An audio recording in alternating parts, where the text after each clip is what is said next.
Let's get cracking. The Mishnah is going to make us all feel bad today. You guys ready to feel bad? That's why I started. I started with some jokes for that reason. Okay? We are up to chapter 4, Mishnah 20. I'm joking. It's not going to make us feel bad. Calm down. People are considering like I'm up to here. I can't handle this, Rabbi. If it's making me feel bad, I'm leaving. Okay. Yeah, I saw you closed your book, Ronnie. Or I closed my own book looking. Okay, fine. Elisha ben Avuya Omer. Elisha ben Avuya says, Halomed Torah, someone who learns Torah, Yeled, while he's a child, Lemahu Domeh. What is he compared to? Lidiok Tuva al Niyar Chadash. To ink that's written on a clean piece of paper. Ve'alomed Torah Zaken. And someone who learns Torah when they are old, Lemahu Domeh. What is it compared to? Lidiok Tuva, to ink that's written al Niyar Machuk, on a piece of paper that you wrote something on and then you erased it, and you wrote something on, you erased it. So it's not nearly as clear because the paper is not absorbing as well. It's softer. Doesn't have a hard thing. I'm already getting the head shakes. So I told you, you're not going to like the Mishnah, but give us some time. We're going to explain. All right. So first of all, Elisha ben Avuya seems to tell us, right? He seems to tell us that you really want to be studying Torah when you're young, because when you're young, the ink is clearly written, whereas when you're old, on a crumpled up piece of paper, it's much more difficult to see what's written. Rabbi Yossi bar Yehuda, Ish Kfar Habavli, he was the man from the Kfar. Kfar means like a village, Habavli, of the Babylonian. Okay, that's an area. Omer, Halomed Torah min hakitanim, someone who learns Torah from those who are young, Lemahu Domeh. What does that compare to? Le'ochel anavim kehot v'shoteh yain migitu. To someone who eats unripened grapes, v'shoteh, and he drinks wine which is not yet fermented. Okay? So I don't know if anyone here has ever had unripened grapes. They're incredibly bitter and sour. Okay? They only get that sweetness later on as they ripen in the sun. So someone who learns Torah from someone who's young, he's compared to someone who's eating sour grapes and drinking unfermented wine. Okay? So the wine is not developed. Ve'alomed Torah min hazekenim, and someone who learns Torah from someone who is old, lemahu domeh, what is he compared to?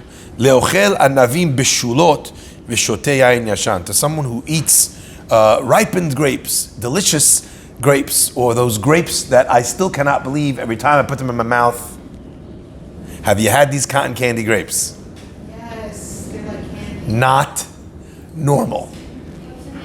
They're literally called cotton candy grapes. You bite into these grapes and you're like, okay, how did I not know about these when I was a kid? I totally could have made my mom and myself happy. Right? Mom, just having some grapes, right? And meanwhile, it's literally sweeter than most candy, okay? Now, ve'alomed, so the Gemara says, if you learn from someone who's old, it's like you're having grapes that have ripened, and you're drinking an elderly wine, a wine that has been given time to age. Rabbi Meir says, Al tistakel bekankan. Okay, don't look at the vessel. Ela b'ma sheyesh bo. Rather, what's inside the vessel. Yesh kankan chadash maleh yashan. You could have a brand new bottle that's full of something old. V'yashan, and an old bottle, sha'afilu chadash enbo, that even something new it doesn't have. So you have an old, cask, an old wine bottle. Everyone, you pull it out of the cellar, everyone's like, ooh, right? Today's Wine Wednesdays, right? And they're very excited, and then you pour it out, and there's nothing in there. Afilu yain chadash enbo, does not have in it. Now, this is a lot of similes, and a lot of metaphors, and a lot of comparisons. Like, they could have just said, learn when you're young, learn from someone who's old, right? But they don't do that. Each time they give you an example, the Chachamim, both Elisha ben Avuya, Rabbi Yosef bar Yehuda, and as well Rabbi Meir, each of them teaches us a concept. And as I always say, there's something very important to be able to understand who it was that taught us this idea, because that also flavors and colors the concept that they're trying to teach us, okay? So we're going to try and do that together today to understand what it is that they're saying. So everyone take a look at your sheet for 1 second and tell me, what do you think Elisha ben Avuya is telling us? What is he saying to us? Not what are the words he's saying. What does he want us to walk away with? Like, he bothered to explain it and he bothered to give you an example. What's he trying to impress upon? Like, I know my son all the time, Yitzchak, Abus, whenever he wants something. Do you know when kids are at that age? Yeah? You're like, why would you do that? Why would you not eat the food and then cry about the fact that you're hungry? Like, the food is here. Just eat the food. Stop crying that you're hungry. Just eat the food. And he's like, you know when kids are like, they formulating an argument, it's like percolating while they're like moving their shoulders in the head, and they'll be like, oh yeah? So like, how come when you was gonna go on a plane and then you took the luggage and then like you lose them after, and they're giving really bad examples, right? What is Elisha ben Avuya saying? Imagining that this is a very wise person whose example was very specifically chosen. Someone asked me for a quote the other day for a controversial issue that's taking place right now in the community. It shall not be named because I think everyone is a little bit sick of it at the moment, okay? So we're not gonna go into it. But someone asked me for a quote, and you go back and forth and back and forth. You wanna make sure that they're saying exactly what you said, not adding it, changing it, putting it in a different context.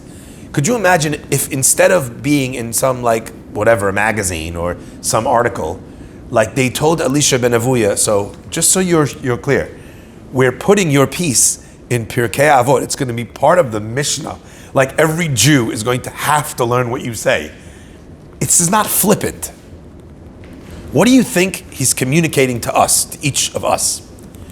Go. Maybe learn when you're young, you want expression. Opposed to when you're older, like have other things in your brain. So what is it saying then? Learn when you're young. So it's a message to young people, learn when you're young. Okay, I mean, I would imagine that that's complemented as well as a message to older people to make sure that they're teaching their children when they're young. When you don't have distractions.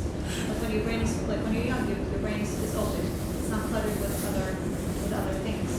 So maybe like when you're older, it's harder to absorb things because you have so many other things going on. So you're saying it's a message to young people, study when your life is not busy and your brain is not cluttered. And conversely as well, it's also to the parents, make sure that when your child is young, that they've had that opportunity to study. Right, because also when you're young and you have that knowledge, you're able to transmit it later on. But when you're older, like you don't have that much time. I don't think that that's what he's saying. You know why? Because look at the example. The example is about, what is it about, his example? It's about being able to record something, right? Now, it seems like it's about the efficacy of the recording and perhaps the efficacy, therefore, of the transmission later. But the point is capturing it now. That's what it seems to be saying. So both it's a message to a child and to the parents, hit them when they're young. That's when the information goes in. That's effectively what the first piece would be saying then. Yes? Okay, yeah. So it's not my idea, I heard this from someone about this Mishnah that parchment, when you write on it and it's fresh, it's very impressionable. And then, like old school before printing press, they would scrape it off and then rewrite it. But there's always this like element of that first draft being in there. So the idea that like whatever you teach a child when they're very young, like the spiritual impression upon them, no matter what is rewritten in the future, you're always gonna have like what you had educationally. So even if they forget, as you're saying, it's still in there. She was giving a nice word about a preschool director, and she was saying that like this just shows the importance of giving Jewish kids like a Jewish education when they're very young. Okay, so again, I'm not sure I explained myself so clearly.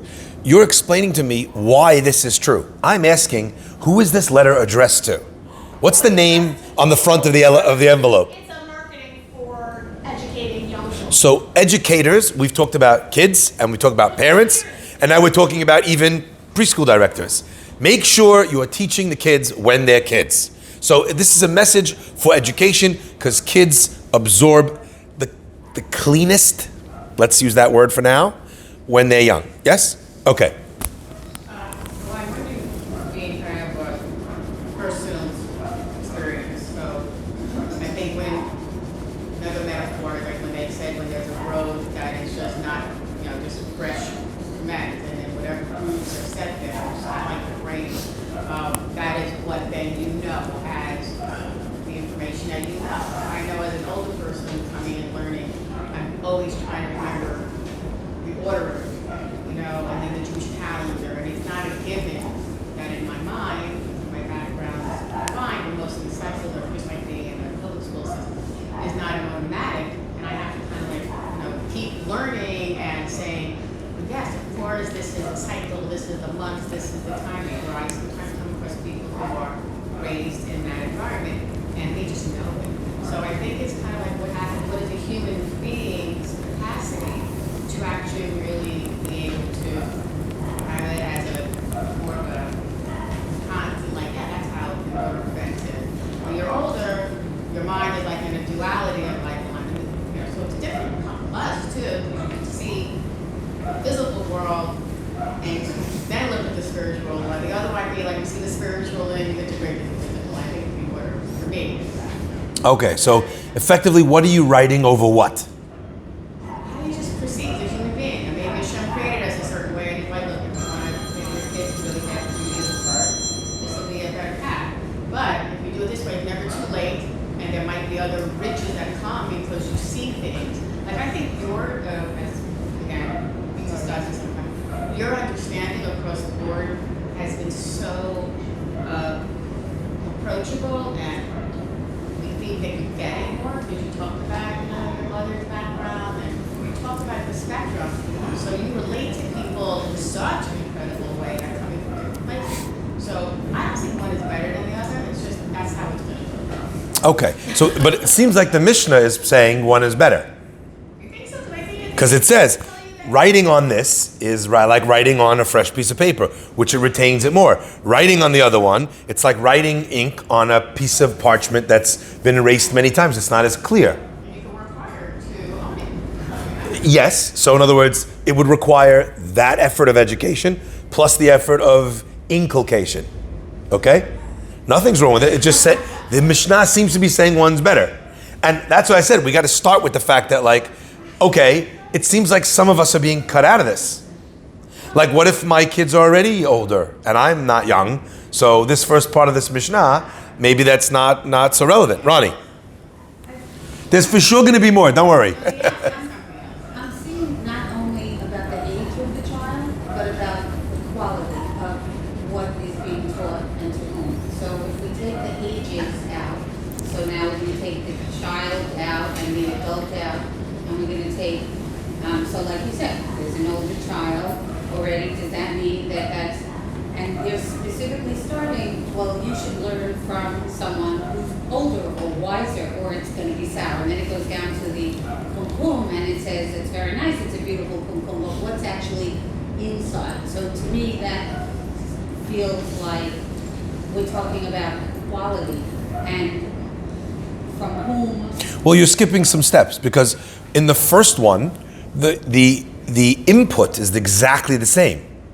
Lidiyo kituva, to ink that's written on. Second, and it's written on clean paper, new paper, or it's written on old paper. But the ink is exactly identical. So at least at this part of the Mishnah, we've not yet got to that. The second part, the second stanza, is effectively talking about, okay, now let's talk about the ink. What kind of ink is being, put on this piece of paper. And we'll get to that yet, but I'm still in the first piece.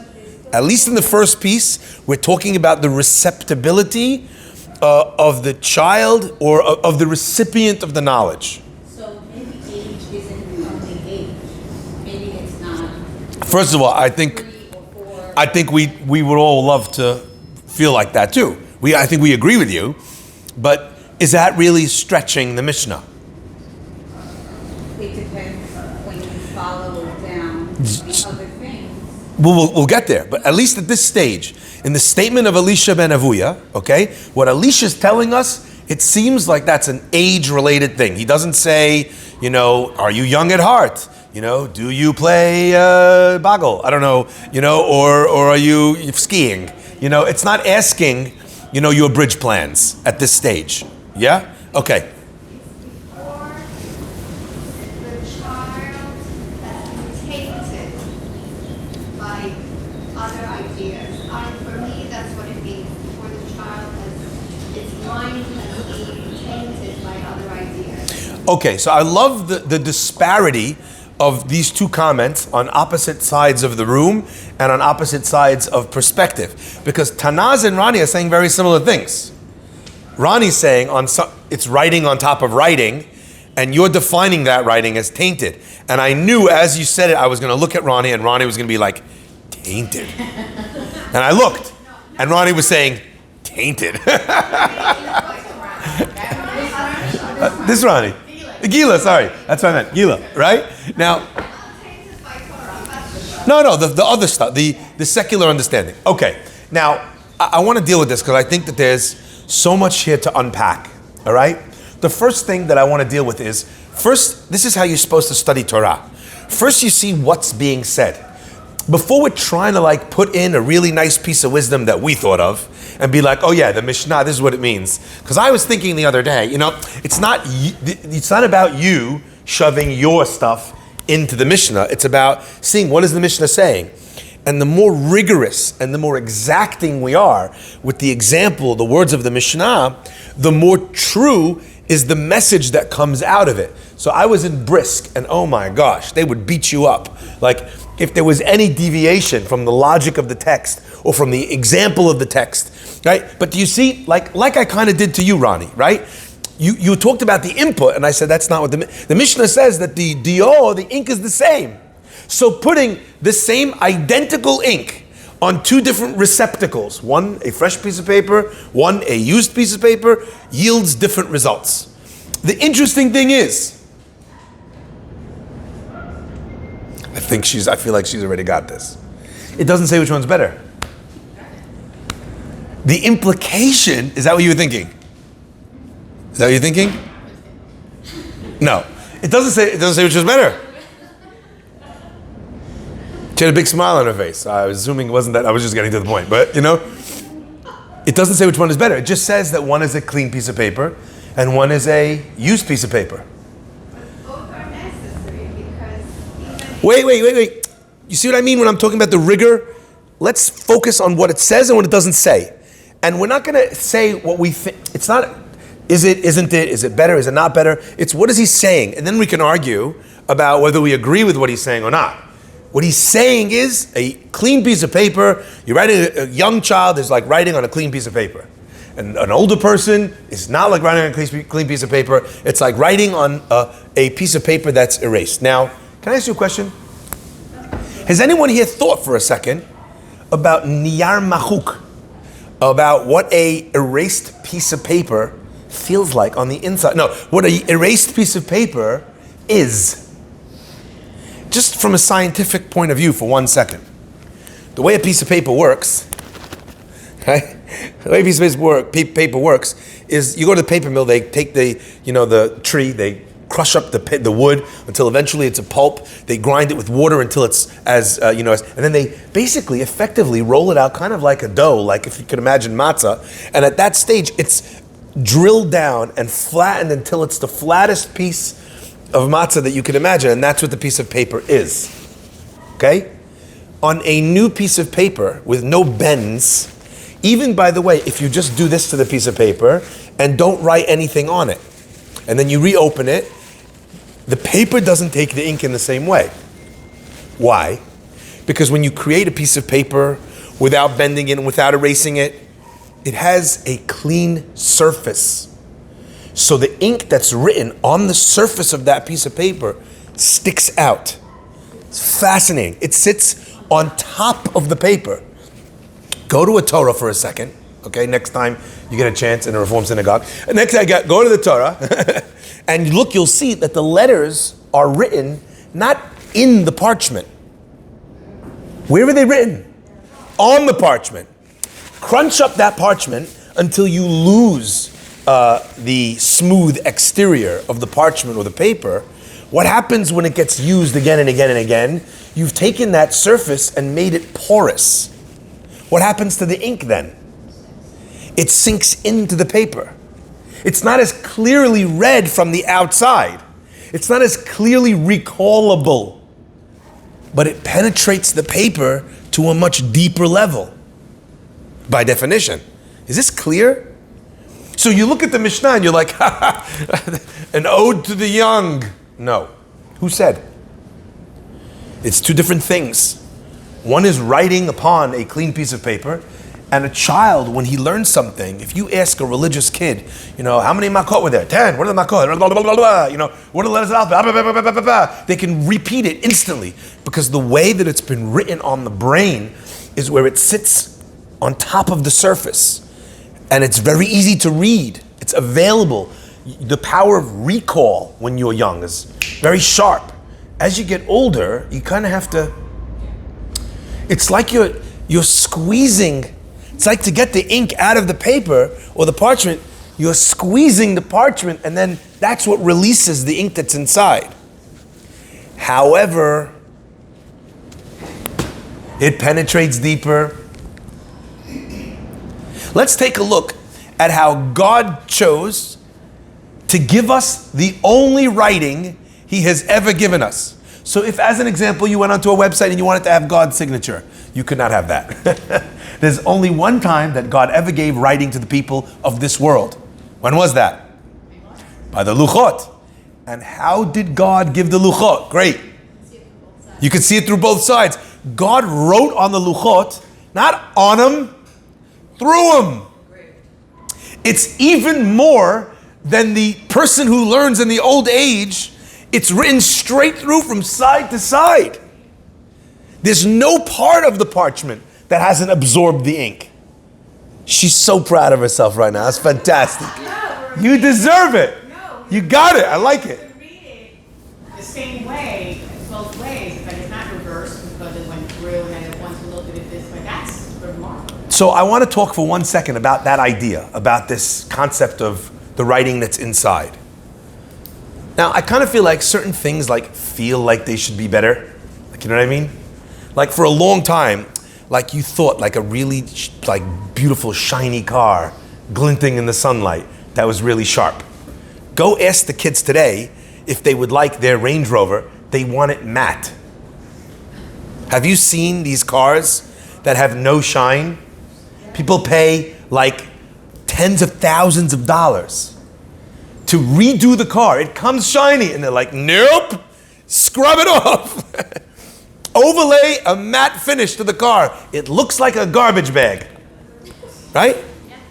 Now, fashion in general is funny that way. The first time I saw those black puffer coats that people have, I was like, oh, they can't afford a coat. So they're using a garbage bag.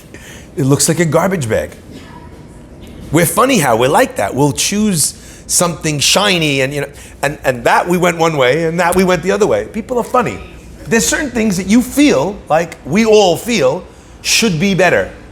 And I think we all feel when I said, oh yeah, it penetrates the whole way through. Everyone's like, yeah, it does, right? Yeah, you feel better about not being, not having learned everything that you need to learn as a child. I do. But why is it better? And how, in what way does it differ? If you can't recall it as easily, why is that better? And I want to share this point.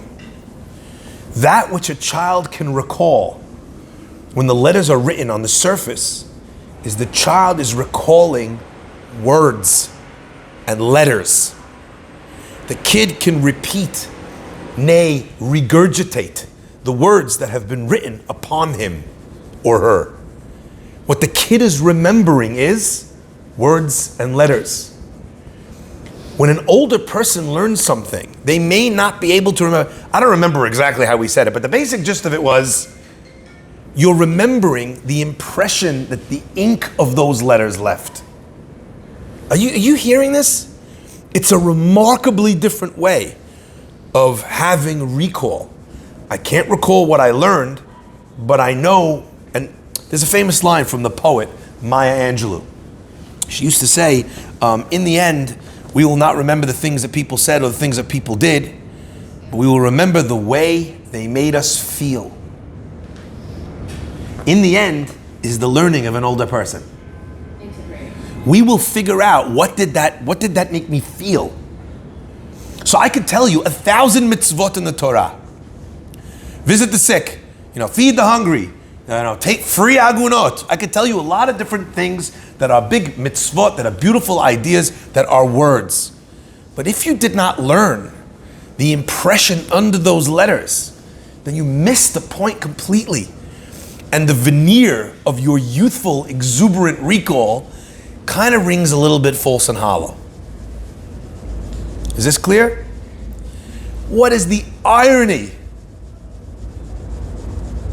I don't expect anyone to get this.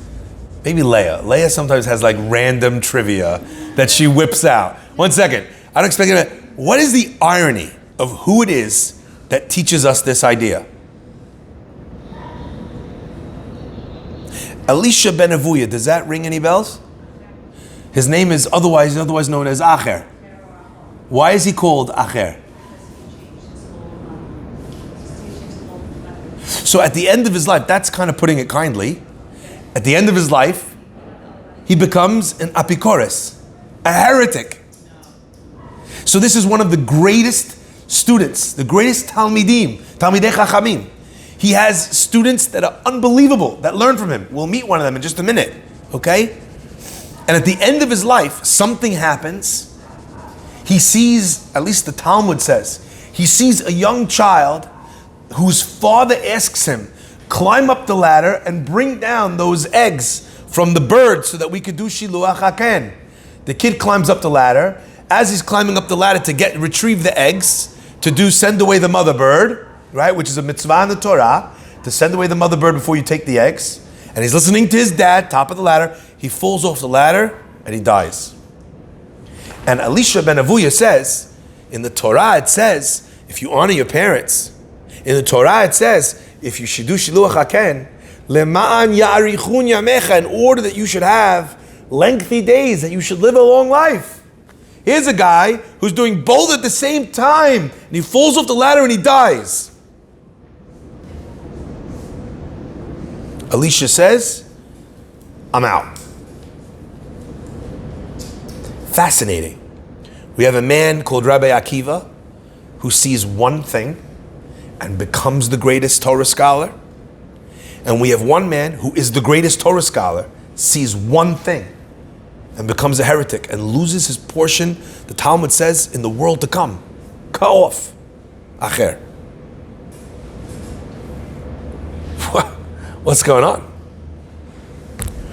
The Talmud says that when Elisha ben Avuya, before the story of the bird and the ladder and the parents, when he would come to the study hall, Sifrei Minut Noshrim Micheko, books of heresy would fall out of his robes in his lap. So he'd stand up, at the end, and all of a sudden, boom, what would fall on the floor? Nietzsche. What's falling on the floor? Kantian philosophy. Atheist philosophy. That's what was falling out of his robes. The Talmud's effectively telling us that it wasn't this story at all that actually was the catalyst for Elisha's walking away. It was exactly the opposite. It reminds me of a story we've shared before about a student of the Brisker Rav Soloveitchik, who left the path of Judaism in the winds of the reform of the Haskalah, of the Enlightenment movement sweeping across Europe.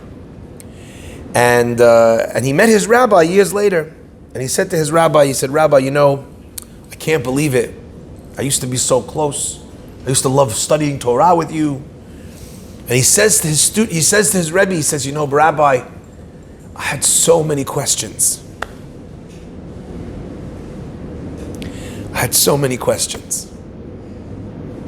Like Elisha, so many questions. The Brisker Rav was very sharp. He turned to his student, he said, my son, Did you have your questions while you were still religious, or after you started breaking Shabbat, or after you started doing all these other things? He says, to tell you the truth, I had those questions, they were after. And the Brisker Rav looked him in the eyes and said, then they aren't questions, they are answers. Powerful. It's your attempt to answer for your behavior. Is you're hiding behind these questions and saying, anyway, it doesn't really make sense because blah, blah, blah, blah. Okay? How could it be a scholar that knew so much like, if I asked any of you, how could it be that he fell off the ladder? The Torah says, L'man yarichun yamecha. I think a lot of people in this room would know the answer to that. Anyone know the answer to that question? It's Hashem's will. Maybe he had lengthy days for what he was supposed to have, like King David, whose life was supposed to be 0 but got 70. Maybe Ma'an Yarichun Yamecha, like the Talmud says, is talking about the world to come, that the person will experience an Arichut Yamim, a forever and ever, an eternal existence in the world to come. Many answers. We could have come up with a lot of answers, right? And we know nothing. And Elisha ben Avuya couldn't come up with an answer? Nah. It wasn't a question, it was an answer. And you can't have an answer to an answer. Okay? So it's incredibly ironic that Elisha ben Avuya is the one telling us that when a young person learns, the letters stick out and they're easy to recall. But when you learn when you're older, what happens? Those letters are absorbed in the parchment itself. And it struck me, because if you were to compare Elisha ben Avuya to his parallel protagonist, okay, Rabbi Akiva, you see the difference between them. Rabbi Akiva is not a child prodigy. He's someone who learns when he's old. Not old, 40, right? But older. And look at what happens with him. Look at what happens when Rabbi Akiva is faced with a choice to stop or die. Rabbi Akiva's knowledge and his vision and his path is so clear. The Talmud relates that Rabbi Akiva is thrown in prison for teaching Torah publicly. He's thrown in prison, and a man comes to him whose name is Papus ben Yehuda. And this guy Papus says to Rabbi Akiva, he says, what are you doing? Aren't you crazy? You're nuts. You're sitting here, you're teaching Torah, don't you know you're going to die? And Rabbi Akiva says, you're supposed to be this guy that everyone says is so smart? You remind me of the fox that walks along the river when the fisherman is fishing for the fish in the water. And he says to the fish, quick, jump out of the water on my back and I will carry you to safety. And the fish say, you're the one that's supposed to be so smart? Don't you realize that if we jump out of the water, we'll die anyway? Never mind the fact that the fox is offering to put you on his back. What's that about? They'll die immediately. What Rabbi Akiva says to Papus is, I don't have a choice in this matter. He's referring not to letters that sit on top of something, but to something that's so deeply ingrained that it's something you could pull out even in moments of intense stress. You ever been really stressed out and you're like, oh my gosh, what's the person's number? What's the number? What's the number? And like you're overwhelmed, and even information that you know really well you can't recall. When life throws those moments at us, young learning is not the same as old learning. That's the first thing I want to say. Okay? Let's move on. The second part of the Mishnah says, Rabbi Yosef bar Yehuda ish kefar habavli omer. Rabbi Yosef bar Yehuda, this man from this Babylonian precinct, used to say, someone who learns Torah min haketanim, what is he compared to? To someone who eats sour grapes and drinks wine which is unfermented. It's not done well. What does that wine taste like if it's not fermented properly? You know, I don't know, is he referring to grape juice? I'm not really sure. Is he referring to wine that's not yet done? That's much worse, right? But in either scenario, it's not very good, all right? That's learning Torah from a young'un. You learn it from someone who's old, then you're eating the nice grapes, then you're drinking the fine wine, okay? Now, to me, I found this Mishnah, this comparison, quite interesting. Does anyone here have kids that know more than them?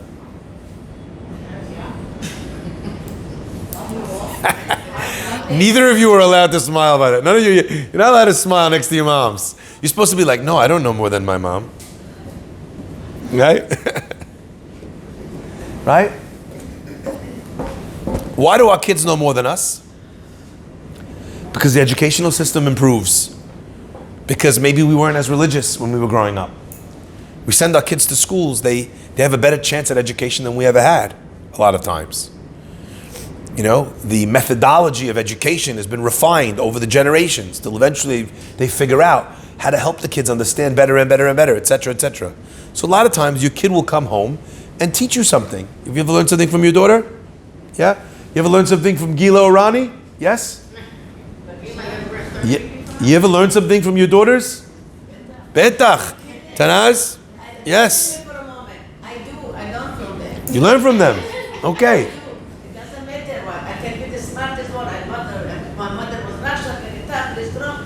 I said to my husband, "Ani lamadti Megillah, lamadti Meronit." Betach. We already said, and you know what that makes you? If you learn from your child, you know what that makes you? It doesn't make you dumb. Ezehu chacham halomed mikol adam. A wise person is someone that learns from everybody. So it doesn't make you dumb, it makes you wise. Also, by the way, you're the one who chose their education, their education path. Yes? Even from little kids you can learn. Yes, lomed mikol adam. Absolutely. I'm with you. So I have one problem. Remember the exactitude, the rigorous detail, the rigorous looking at detail I asked you for before. What should the Mishnah say? Learn from a young person, get apple juice. Not sour grapes. Why is it negative?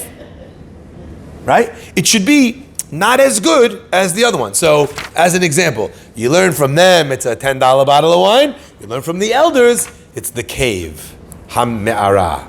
I mean, I don't really know the difference. I can see some people's faces are lighting up, right? I'm not a wine guy. This is the one area of drinks that I don't know. I can help you with scotch. I can help you with tequila, with other drinks, with cocktails that I make. No problem. But wine, I don't understand.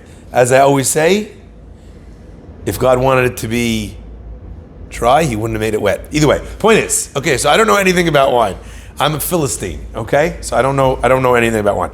But at the same time, the Mishnah's example seems to be a bit much, especially when you can learn from younger people. Yes? I think it's just like the actual aspect of like taking in their wine is something that's hard to take. Like nobody really wants to take, not necessarily the lesson or rebuke from somebody that's younger.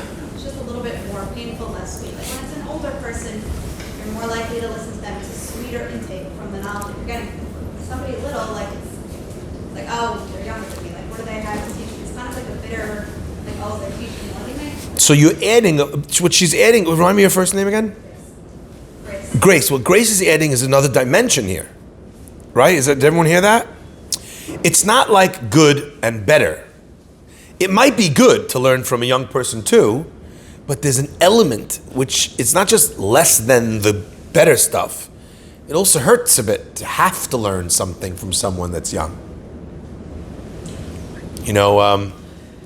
I'll never forget one of the great moments in my life. I'm walking down the hallway in my house, and I hear my daughter Shoshana having a conversation with my daughter Rachel.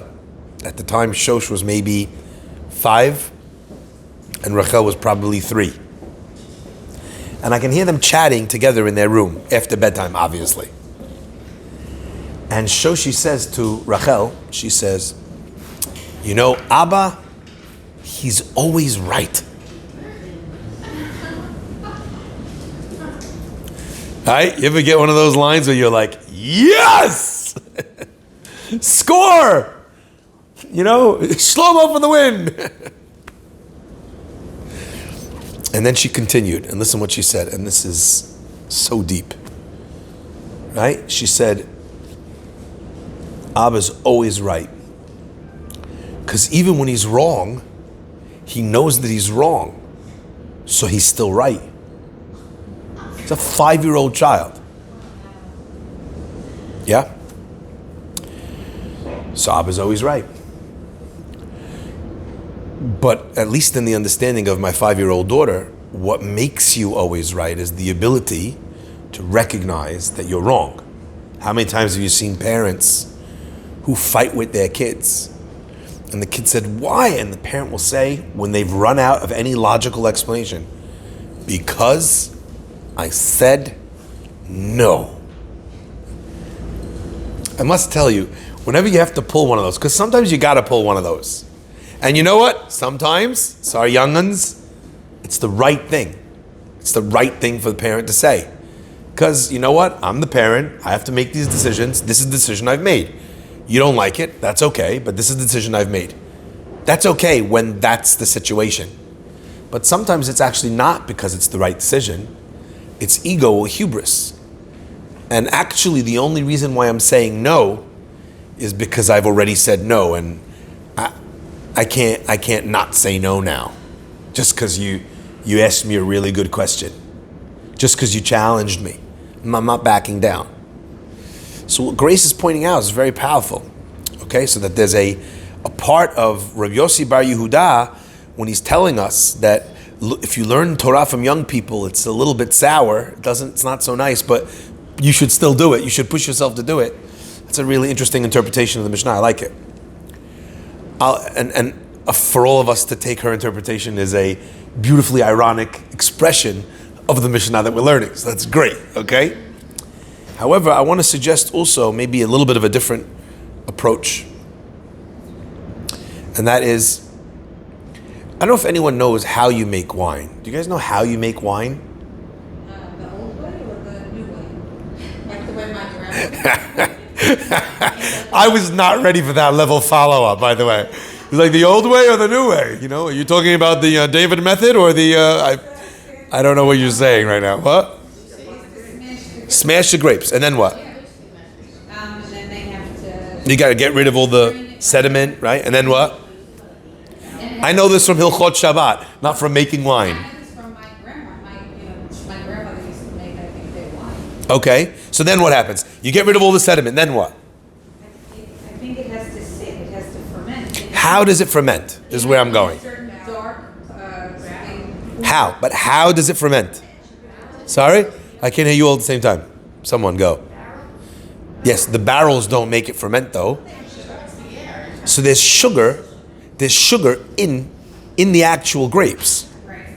That sugar, it starts fermenting and that becomes the alcohol in the grapes. Okay? So if you just leave that wine and you let it sit, what happens actually to the grape itself? It begins effectively to break down. That's what's happening on a molecular level. Okay? Let's look at the grapes themselves for a second. What's the difference between a sour grape, a young grape, and a grape that has ripened? Nothing. Time. It just sits out there. You don't have to, even if you did nothing, you didn't do anything for that grape, just the fact that it sat with that sugar, with that sweetness inside of it over time, it takes the grape from being a sour thing into a delicious and a refreshing snack. Okay? This is what effectively Rabbi Yossi Bar Yehuda is trying to teach. Again, remember the exact nature of the mashal to the nimshal. What's it like to learn from someone who's young? You learned a lot of great things, but the lesson hasn't had time to percolate in this young person. You know I experienced this so much in? Have you ever heard or seen any of the videos that are put out by Rabbi Tursky, alav shalom? Have you ever seen? or some of the books that he writes. The man looked, he looked like he was 900 years old. Like he passed away in the 1st century and they forgot to tell him. He had the look of a sage, almost like from another place, his drawn face. But you looked at him and you knew that whatever he was saying was so wise. And if you listen to the way he talks about things, the way he talked about humanity and psychology, he was able to teach the deepest ideas. It's worth going out and buying these books. He used to use Snoopy Peanuts cartoons. So he'll show you a little snapshot of a Peanuts cartoon, Snoopy and Charlie Brown, Lucy and Linus, okay? And then at the bottom, he would draw the most magnificent, stunning inferences, lessons from the simplest things. That is a person who's had the wisdom of Torah and the wisdom of understanding human beings percolate inside of him for so long, ferment inside of him. All the various pieces have broken down. The wine gets separated from the sugar from the juice. The seeds and the pulp and the skin is pulled away. The process of taking something and pulling something out of it happens either in the grape itself by leaving it on the tree long enough, or in the wine by leaving it in the barrel long enough. Something happens to people when you give them a chance to be able to sit with something. One of the things I must say is that one of the most important things for a speaker to learn and for a teacher to understand is that as important as the words that they say are the pauses that they give in between those words for people to understand. If you're teaching like a locomotive, people are getting 20% of what you're saying. 2 seconds, pause, let it sink, let it land, move on. It's annoying sometimes because and you think it's for dramatic effect. It's not. Sometimes it is, but educationally, it's not. I don't know if you've ever listened to someone called Rabbi Eitan Feiner. Yeah? Rabbi Eitan Feiner is like a locomotive on steroids. If he gives you a shiur, in each one of those shiurs are like 10 shiurs from a human person. He's like an alien from another planet. He has a photographic memory. He's so bright and so sensitive. What an unbelievable person he is. But whenever I'm listening to a class from him, pause, because I can't take it in. That idea in a microcosm, imagine you stretched out that idea and overlaid it on a person's life. Someone has a really bad family situation. Talk to them about that situation in the moment, and they're bitter and they're angry and they can't think logically and they don't want peace and they want blood, right? But you know what happens after time? The brain, the heart is able to separate all these different pieces. Like, I had kids from this marriage. I got so much knowledge from this job opportunity. I would never have had the connections that I now have to be able to get my next job if I'd not spent 5 years with this company and the guy hadn't talked me up. But it takes time to be able to compartmentalize pieces away from one another in order to be able to study. So sometimes I say, and you've heard me say this before, especially during Corona, people think that learning more and more and more and more and more shiurs is the smartest thing. And oftentimes I tell people the opposite is true. You might grow more from cutting out one shiur from your rotation just to allow stuff to sink in so you're not being distracted by the next video or the next class, or the next story. Sit on it.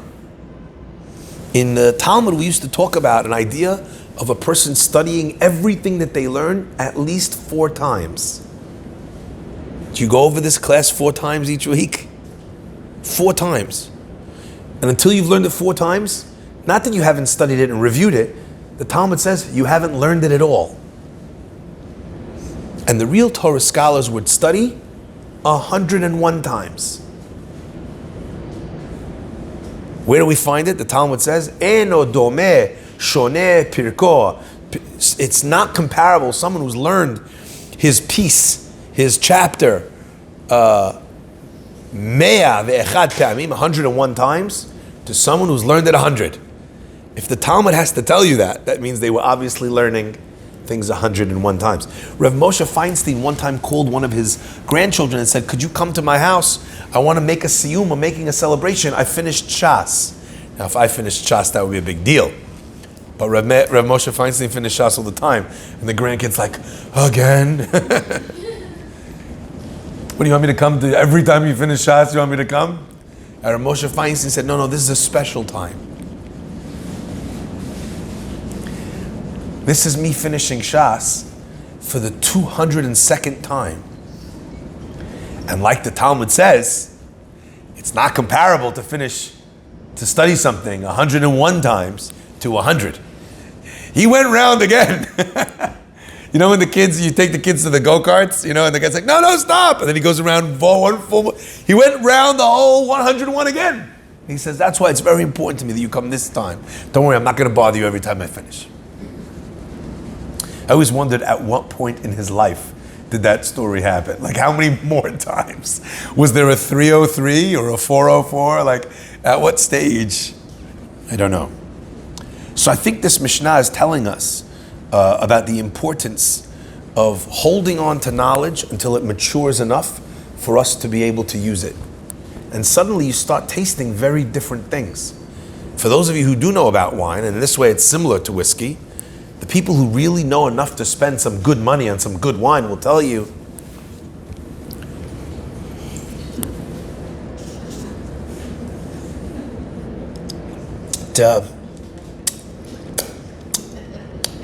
it tastes like coffee. They'll tell you it tastes like raspberries. I love the random stuff that they write on these bottles. I once saw on a whiskey bottle it says has flavors on the palate of pencil shavings. I was like, who is this for? Right? But it's very particular because at that stage, there's such a nuanced appreciation. And at that stage, you swirl it around and you check the legs of the wine, right? You know what that means? Oh my gosh, I'm teaching you guys something about this? Woo! Okay. Doesn't happen with rosé. Sorry. Right? You swirl it around. The way the wine slips back down the glass is called the legs of the wine. Okay? So that's a way of looking at the viscosity to see how it falls, if you will. Okay, that's one thing. Yeah? So you're also not supposed to hold a wine glass by the wine glass. That's why they have stems, because it makes a difference if the warmth of your hand warmed the wine, just that tiny bit. Look at the nuance that you have when something's been sitting 8 years, 7 years, 5 years, it's a vintage, etc., etc. Things get incredibly nuanced, and so it is with knowledge. Eventually you're able to understand very different things. I was listening to something the other day. I'm trying to actually recall. I'm trying to recall exactly what the context was. But the idea that was being shared is how we have very different recollections of stories. If you have any doubts about that, you might want to put in a phone call to Her Majesty the Queen of England. Either way, the point is there are different levels of recollection of stories that people tell. Okay? And I think that a lot of times it's not because someone's lying. It's from the place where you're standing in that story. And sometimes as time goes by, your own recollection of the story itself is what changes. The first time you talk about, your parents risking everything to get you out of Syria, to Israel, you think about the danger. And the story you're telling is about, maybe in some humble brag way, about how brave and courageous kids that were teenagers had to be when you were growing up. Yeah, so worried about this. When I was your age, I was being chased by guns and running across bombs, minefields. Relax. It's not a big deal what you're going through, right? So sometimes that's what you're pulling out. At a later stage, you might be pulling out the fact, look at how important the Judaism that my parents were trying to communicate to their children was. It's like a whole other story in the same story. In another story, you might be talking about the terrible anti-Semitism that existed in that country, where people could hate you just for something that you were born into, you were taught, you represented. Each of those angles is not in contradistinction to another one of the angles. It's just at what vantage point you're standing when you're looking and telling the story. So sometimes with time, a person is able to say, oh, these are the legs of the wine. This is the taste that I'm picking up. This is the region, etc., etc., etc. So I think that's part of what Rabbi Yossi Bar Yehuda says. But let's finish off with the words of Rabbi Meir. Rabbi Meir says, Al tistakel bekankan, do not look at the bottle, ella b'ma sheyesh bo, rather what's inside of it. Yesh kankan chadash, you could have a brand new bottle filled with yashan, with old goods, with old fine wine. V'yashan, and you could have an old bottle, she'afilu chadash en bo, does not even have something new. Just because someone's old doesn't automatically mean that they are wise. I've met some very foolish old people in my life. Some very petty old people, some very angry old people. And you kind of think to yourself, like, have you not in your life learned, and that's a judgy attitude, because you don't know how they're experiencing, the issue that you're talking to them about. But you kind of expect more from them. You expect more from them. That's an example of a kankan yashan that's acting in an immature way. It's young wine in an old cask. I still remember a long time ago, I had a bunch of guys over in my house in Israel, and I remember at the time, so the price of whiskey in Israel was something like 4x what it cost to buy in America. So a bottle of Blue Label at the time in Israel would cost 1,600 shekel. All right? It was like $150 here. It was like $400 or $500 there. So expensive. And that was true about all wine, all imports from Scotland, from the UK. So I remember buying a bottle of whiskey for a happy occasion, okay? And I had some young guys coming over. I got married when I was 21 years old. So some of the friends that I went to yeshiva with were still actually in Israel, single, and they would eat in my house. So my old roommates would come over, and I was married now. It was quite surreal for them and for me. So I'd put out some good whiskey that I'd bought for this simcha, for this occasion, maybe when my daughter was born. And I just saw the guys like, and I was like, that's like so much money that I don't have. So I said, you know what? I just want to test something.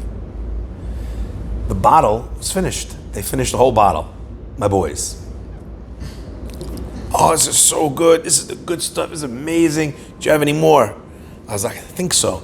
And I took the bottle, went back through the kitchen into my laundry room, which was our doubled as our stock, our cabinets and stuff pantry.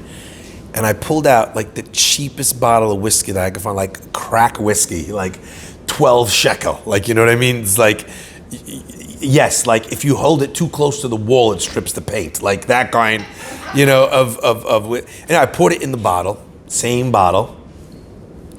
And I brought it back and I made a big deal and I, popped it out, and I was like, guys, one more bottle. Anyway, they're like, oh, this is amazing. And I was like, it is amazing. It is amazing, but for a different reason than you think. And they're just drinking this 12 shekel Israeli. It wasn't even whiskey. It was visky. They were too cheap. They couldn't afford the W. It was like, It was back in the day, like, you know, when you told Ivanka White, you know, I'd like to buy a vowel. Like, they couldn't even afford the whiskey there, okay, the W. So I served them whiskey in this beautiful bottle, and they didn't know what they were talking about, so they drank it and thought it was as good as whatever else. And it was a waste of money, everything that I'd given them. And what Rabbi Meir is saying is that a lot of times a person is looking at someone who's very prestigious, who's very, and you're thinking, oh wow, the package is there. Very wise, very old, very sage. But actually underneath it is just foolishness, silly. It's not sophisticated, it's not earned, it's not fermented, it's nothing. It's just simple platitudes. It's, you know, there's nothing there. Reb Meir is encouraging us to recognize that perhaps all these terminologies that we're using, old, young, old, are not about the person's exterior, but rather about their interior. You could come to a class, I forget who said this earlier, you can come to a class and be very distracted with everything else that you have in your life and kind of feel like, you know, oh, well, let's see if the rabbi says something that actually makes sense to me or is relevant to me. Dance, mucky. Dance, right? Or you could approach learning like as if you were a young person, with your notebook out, with a clean piece of paper, writing things down, even if you think it's not relevant yet. Maybe if you gave it the chance, you'd be able to understand it.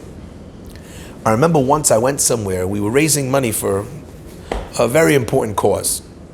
And it was a very similar cause that this fella next to me was raising money for. Now, he had a very long white beard.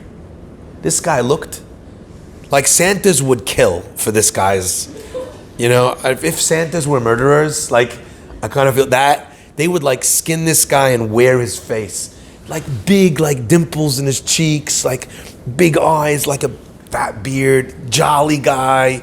You know, he came in with his big hat on and his, you know, he was holding his hands, like, you know, like, I happen to know the guy. He's not a Rosh Yeshiva, he's not a rabbi. You know, he's a guy who sits around in the shtibel, in the, you know, in Bukharim, in the shuk, in the synagogue, and in the shuk. He sits around all day, does nothing. Tells people, oh, go here, go there. He's a random guy. Anyway, the guy wrote us both checks, not for us, for the organizations. And he wrote this guy a huge check, and he wrote us a very small check. It was almost identical causes that we were even asking for. And I kind of was like, okay, you know, his prerogative. And then before we left, so he said to this elderly man, he said, Kvod Harav, the guy's not a rabbi, Kvod Harav, bracha. So now I'm laughing. And I'm, you know, there's a sharpness inside of me that I don't pull out often, but when it's necessary, is there. I think some of you saw it last week when we were talking about racism. and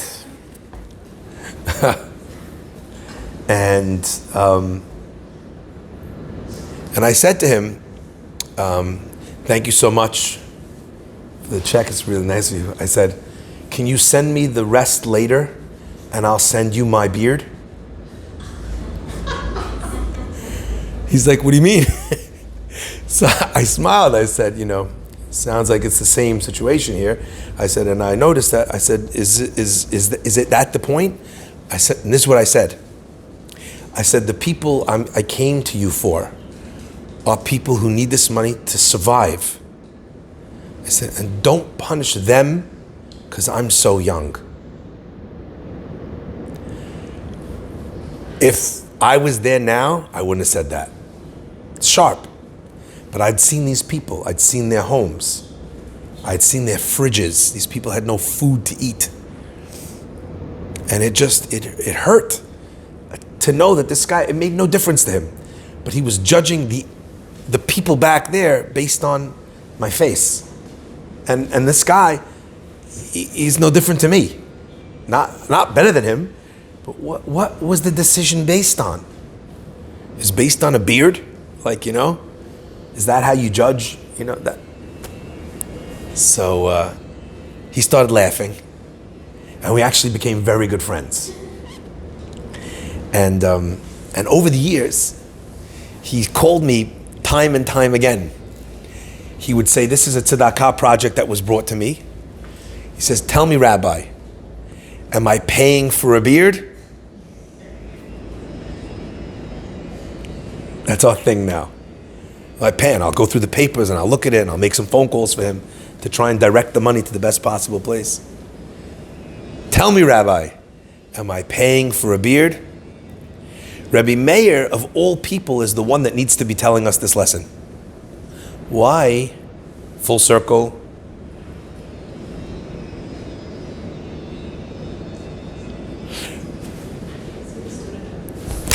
Nailed it. Rabbi Meir was the student of Elisha ben Avuya, of Acher. And when he turned off the path, everyone said, don't study with this guy. He's in Yiddish they would say he's krum. He's twisted.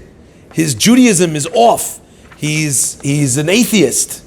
He's an apikores. Don't study with him. And everyone left him, except for Rabbi Meir. And they didn't accept Rabbi Meir's own teachings. And you know how we know that? In the Mishnah, sometimes it says, Rabbi Yehuda omer bababa, Rabbi Akiva omer bababa. Acherim omrim, others say, who's others? Rabbi Meir. They called him others. Why? Because his rabbi was called Acher. If his rabbi is Acher, other, then who is the student? Acherim, others. They almost put him together in the same boat. If he studied from here, like student, like teacher. Years went by. Years. The Talmud records a statement that was made by one of the rabbis much later in history. And the rabbi said, he was in Shamayim, he was studying, and he was in heavens. His head was there, and he heard a heavenly voice quoting this one and quoting that one, and not quoting Rabbi Meir. In the heavens, God was quoting the Torah, the Mishnah, and he didn't quote Rabbi Meir. And this person said, Rabbi Meir, peri achal, the fruit he ate, klipa zarak, he threw the peel away. He ate the fruit and he discarded the peel. It's incredibly ironic, if any of you has ever studied anything Kabbalistic or mystical, the expression of outward tum'ah or impurity is called klipa. Rabbi Meir was able to eat the inside and not to be affected by the outside.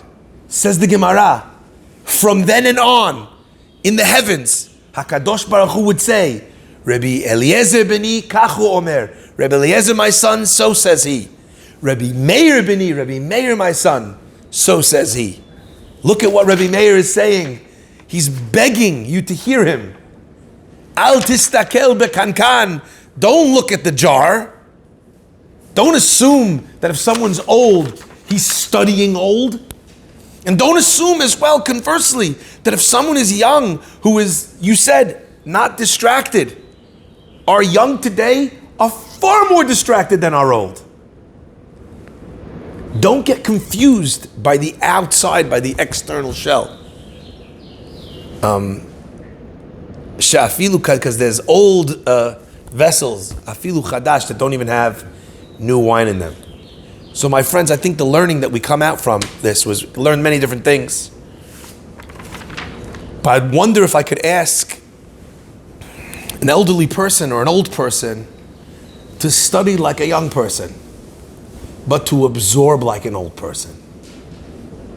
I wonder if I could ask a person who's teaching, who is young, to teach like an old person. And a person who's old to perhaps recognize when he is teaching like a young person. Sometimes we're old and we hear a bit of information and we don't give it time, and we don't think about it, we don't let it sink in, we just regurgitate. Well, that's what I heard. Pause. Use that side of age and wisdom in a proper way. This Super Bowl was fought between Tom Brady and Patrick Mahomes. And it was billed as the old GOAT, greatest of all time, versus the new GOAT, the new greatest of all time. Brady slaughtered him. In the end, that experience and that wisdom, bore out over faster legs and a stronger arm. And as well, what Rabbi Meir teaches us, to never assume that you understand exactly who is sitting in front of you, but to recognize that there's an inside that perhaps you have not seen. Both in the positive, when you see someone young or you see someone fresh, you see a Baal Teshuvah, and you think, what do they have to teach me? They're young, they're fresh, they don't know anything. And inside that new vessel is some very old wisdom. And conversely, sometimes you find someone who's very old, whose ideas are so fresh in a bad way, so new in a bad way. They're new age. They're not tempered with the test of time like Torah often is. May God bless us to be good students of the words of wisdom in this Mishnah. Baruch Adonai Le'olam. Amen ve'amen.